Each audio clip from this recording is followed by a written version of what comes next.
உங்கள் வீட்டில் இருக்க கொய்யா மரம் வந்து பூக்கள் பூக்கல, காய்கள் காய்க்கலன்னு சொல்லிட்டு கம்ப்ளைண்ட் இருக்கா? நான் சொல்கிறத மட்டும் செய்யுங்க. உங்களுக்கு ஈஸியாக வந்து பூக்கள் எடுத்து காய்கள் வைக்க ஆரம்பிச்சிரும். நம்ம கொய்யா மரத்துல வந்து நிறைய கிளைகள் இருக்கும். அதாவது மெயின் பிரான்ச்சஸ், சப் பிரான்ச்சஸ் 2 கிளைகள் இருக்கும். அந்த மெயின் பிரான்ச்சஸை விட்டுட்டு சப் பிரான்ச்சஸ்ன்னு சொல்கிற பக்க கிளைகளை மட்டும் நம்ம கட் பண்ணி விட்டுட்டே வரணும். அதாவது எப்படி ட்ரிம் பண்ணணும்னா, நம்ம வந்து ஒரு கிளை வந்து ஒரு 1 மீட்டர் அளவுக்கு இருக்குதுன்னா, அந்த அரை அடியில் வந்து கட் பண்ணி நம்ம அதை கீழே போட்டுடணும்.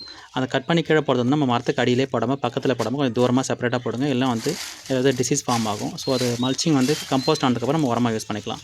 ஸோ கொஞ்ச நாளைக்கு அப்புறம் நம்ம கட் பண்ண இடத்துல வந்து துளிர்கள் எடுக்க ஆரம்பிக்கும், பூக்களும் வைக்க ஆரம்பிக்கும். இது எப்படி ஒர்க் அவுட் ஆகுதுன்னா, நமக்கு வந்து நிறைய கிளைகள் இருக்கும்போது வந்து நமக்கு வந்து ஏர் சர்க்குலேஷன் சரியாக போகாது மரத்துக்கு. ப்ளஸ் அதேமாதிரி நமக்கு வந்து நிறைய சத்துக்கள் வந்து எல்லா கிளைகளுக்கும் பத்தாமல் போயிடும். ஸோ அதனால் பூக்களோ காய்களோ வைக்காது. நம்ம கட் பண்ணி விட்டதுக்கப்புறம் சத்துக்கள் வந்து ஒரே கிளைகள் போகும்போது நமக்கு வந்து நிறைய பூக்கள் எடுத்து காய்கள் வைக்கும். நம்ம வீட்டில் இருக்க கொய்யா மரமே இப்படி பண்ணதுக்கப்புறம் தான் நிறைய பூக்கள் எடுத்து காய்கள் வச்சுது. இந்த ட்ரிக்ஸ் உங்களுக்கு பிடிச்சிருந்தா நம்ம சேனலை மறக்காமல் ஃபாலோ பண்ணிக்கோங்க. இன்னும் நிறைய கார்டன் டிப்ஸ் நிறைய தெரிஞ்சுக்கலாம். நன்றி.